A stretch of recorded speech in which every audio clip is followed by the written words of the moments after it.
Hello everyone, welcome to Biovibes learning. I hope you guys are doing well and आपका revision and recalling और practice सब बहुत अच्छे से चल रहा होगा, क्योंकि हम नहीं जानते कि कब CSIR हो जाए। उस समय हम फिर बहुत ही ज़्यादा पैनिक स्टेट में आ जाते हैं।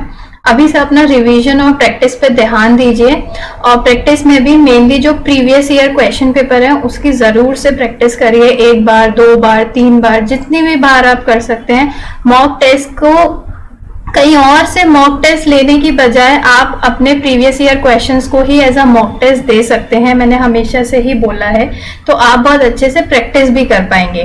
तो आज जो आते हैं, ये मैंने एक सीरीज टाइप शुरू करी है जहाँ पे मैं part C, mainly part C के जितने भी क्वेश्चंस होते हैं उनका बहुत ही एक इजी कॉन्सेप्ट देने की कोशिश कर रही हूँ, और किस तरीके से हम सॉल्व कर सकते हैं पार्ट सी के क्वेश्चंस को, वो बताने की मेरी पूरी कोशिश है। एंड आपका जो पार्ट सी है वो बहुत अच्छे से बन के निकले, आप समझ पाए कि ये क्वेश्चन का अप्रोच क्या है, क्या हमें क्वेश्चन से समझना होता है। तो आज जो क्वेश्चन है वो जून 2021 का ही शिफ्ट 1 का ही पेपर है। ये क्वेश्चन किस यूनिट से आया अगर मैं आपको बताऊं तो ये यूनिट 4 का क्वेश्चन है। कम्युनिकेटर से हर साल क्वेश्चन पूछा जाता है, जितने भी अटेम्प्ट हो सब में क्वेश्चन पूछा जाएगा। तो ये एक्चुअल में क्वेश्चन बोल क्या रहा है, कंसिडर द 4 रिजल्ट। यहाँ पे हमें 4 रिजल्ट दिए गए हैं और बोला गया है consider the 4 result obtained from immunophenotyping of a human breast cancer cell. जो ह्यूमन ब्रेस्ट कैंसर सेल होता है उसकी हमने इम्यूनोफिनोटाइपिंग करी, ठीक है। अब हमें इन सारे ही रिजल्ट को एनालिसिस करके क्या निकालना है, which one of the following option correctly depicts the above result. ये जो ऑप्शंस दिए गए हैं इनमें से कौन सा ऐसा स्टेटमेंट है जो ऊपर दिए हुए ग्राफ को प्रॉपरली डिपिक्ट कर रहा है, मतलब प्रॉपरली एक्सप्लेन कर रहा है। तो अगर हम ग्राफ पे जाएं, ABCD सब में ही 2 एक्सिस है हमारे पास, ठीक है। एक हमारे पास X एक्सिस है और एक हमारे पास Y एक्सिस है।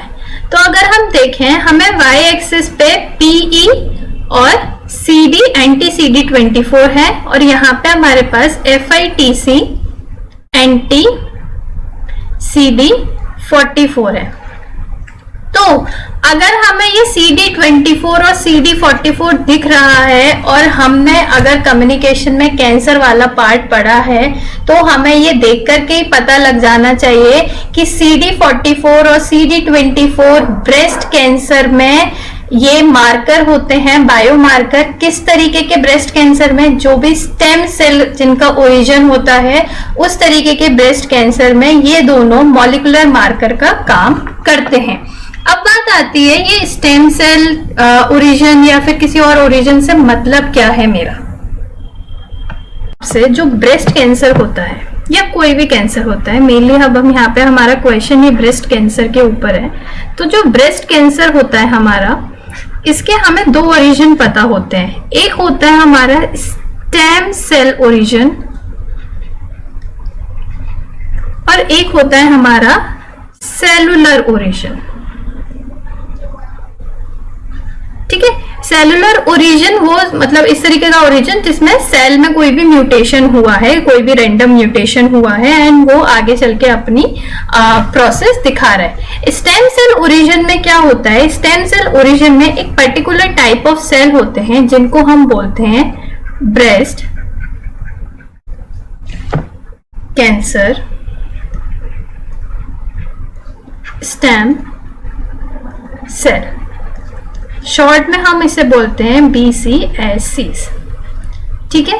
ये एक पर्टिकुलर टाइप के सेल्स होते हैं जो कि आगे चल के ब्रेस्ट कैंसर करवाते हैं। ये इस तरीके के सेल होते हैं। अगर मैं इनके बारे में बताऊं किस तरीके के सेल होते हैं, ये स्मॉल फ्रैक्शन ऑफ सेल्स होते हैं ये,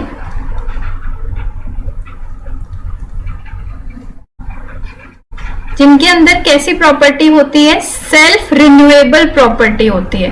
सेल्फ रिन्यूएबल का मतलब क्या होता है, वो खुद से अपने आप को दोबारा बना सकते हैं, रिन्यू कर सकते हैं और अपनी पॉपुलेशन इंक्रीज कर सकते हैं।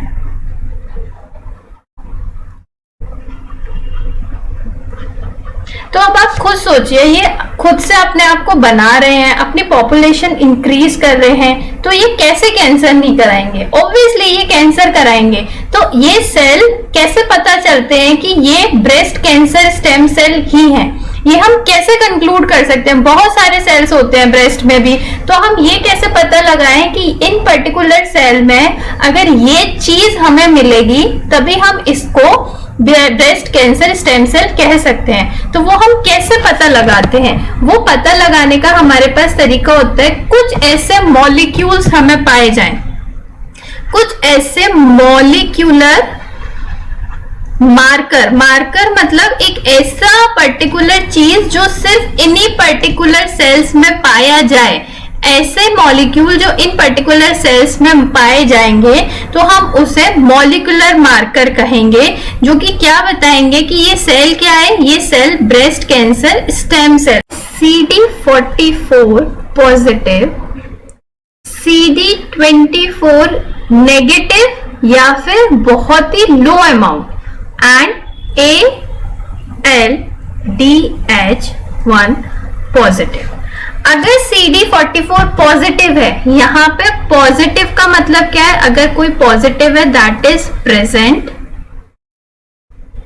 अगर कोई नेगेटिव है that means absent. That means अगर वो स्टेम सेल का ओरिजिन है ब्रेस्ट कैंसर तो उसके पास CD44 पॉजिटिव होगा, CD24 या तो होगा ही नहीं या फिर बहुत ही लो अमाउंट में होगा, और उसके पास ALDH1 प्रेजेंट होना चाहिए। ALDH1 की फुल फॉर्म क्या है? इसको हम बोलते हैं aldehyde dehydrogenase 1।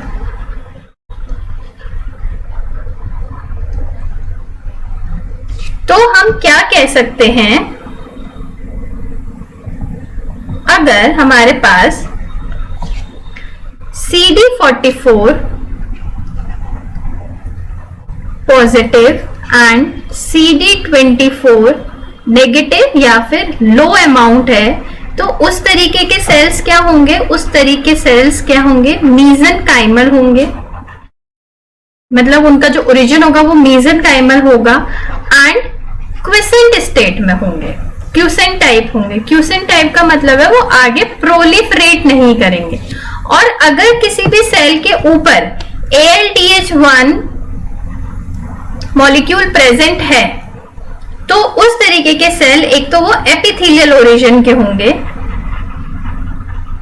And proliferative nature के होंगे, मतलब वो उस तरीके के सेल अपनी जगह से प्रोलिफरेट हो करके आगे बढ़ेंगे, मतलब वो आगे और ज्यादा अपने तरीके के सेल्स प्रोलिफरेट करेंगे, मतलब बनाएंगे।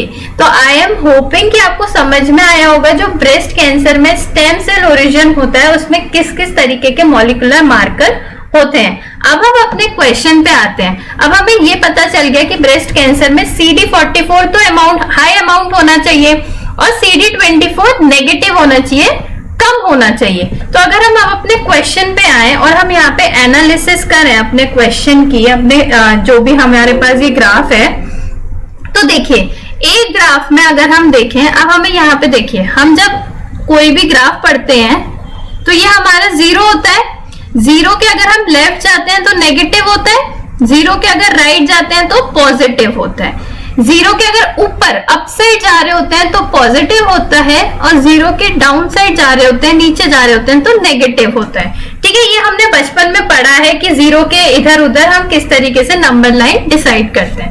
अब हम यहाँ पे अगर देखें, अगर हम ए ग्राफ में देखें, ये हमारा जीरो है, यहाँ पे अगर हम देखें जीरो के लेफ्ट में और जीरो के डाउन में सारा ही एक्यूमुलेशन इस साइड है, मतलब यहाँ पे जो CD44 है और FITC से अगर वो लेबल्ड है, FITC कोई भी फ्लोरोसेंट मॉलिक्यूल से वो लेबल्ड है जिससे कि हमें वो दिखे चीजें, तो अगर हम इसमें देखें हमारे पास CD24 भी नेगेटिव है क्योंकि वो नेगेटिव साइड में आ रहा है जीरो की, एंड CD44 भी नेगेटिव है क्योंकि वो अगर हम देखें एक्स एक्सिस पे सारा एक्यूमुलेशन हमारा लेफ्ट हैंड साइड है, तो दोनों ही नेगेटिव है। स्टेम सेल का ऐसा कुछ भी नहीं होता ब्रेस्ट कैंसर में। अगर हम यहाँ देखें, यहाँ पे मेन पॉपुलेशन सेल्स की हमें इस तरफ दिख रही है, ये हमारा 0 है और हमें मेन पॉपुलेशन यहाँ दिख रही है, मतलब हमारा इसमें CD44 तो पॉजिटिव हुआ और 0 के नीचे दिख रही है हमें सारी, तो दैट मीन्स CD24 हमारा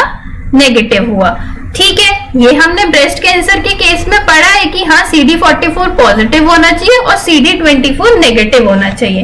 अगर हम C वाला देखें, C वाले में ये हमारा 0 है, 0 के राइट में तो कुछ है ही नहीं, मतलब CD44 तो हमारा नेगेटिव हो गया एंड CD24 हमारा पॉजिटिव हो गया। और अगर हम डी के केस में देखें, ये पूरे में ही स्कैटर्ड है, तो अगर लेकिन कहीं भी एक्यूमुलेशन नहीं दिख रहा, ज्यादा पॉपुलेशन हमें कहीं नहीं दिख रही, तो हम ये बोल सकते हैं CD24 भी नेगेटिव है, CD44 भी नेगेटिव है। अब हम अपने अगर ऑप्शंस पे जाएं तो हमारे ऑप्शंस में क्या बोल रहा है, B represent a plot that denotes a high percentage of cancer stem cells in the breast cancer cell B. जो बी है हमारा, जो बी ग्राफ है वो ये बता रहा है कि उसमें हाई परसेंटेज है कैंसर होने का, वो भी कौन सा, ब्रेस्ट कैंसर होने का, जिसका ओरिजिन क्या हो सकता है, स्टेम सेल हो सकता है। हाँ भाई, ये तो हमें सही ऑप्शन लग रहा है, क्योंकि यहाँ पे CD44 मॉलिक्यूलर मार्कर हमें पॉजिटिव दिख रहा है, CD24 हमें नेगेटिव दिख रहा है, तो हाँ stem cell origin breast cancer में ये होता है।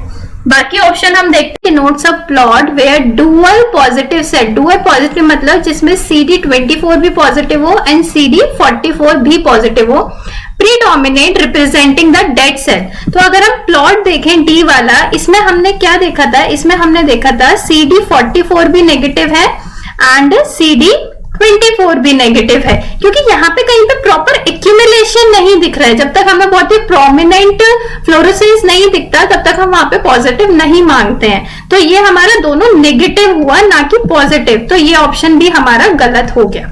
नेक्स्ट ऑप्शन अगर हम देखें, A denotes a plot where only cells stained with CD44 and CD24 are observed.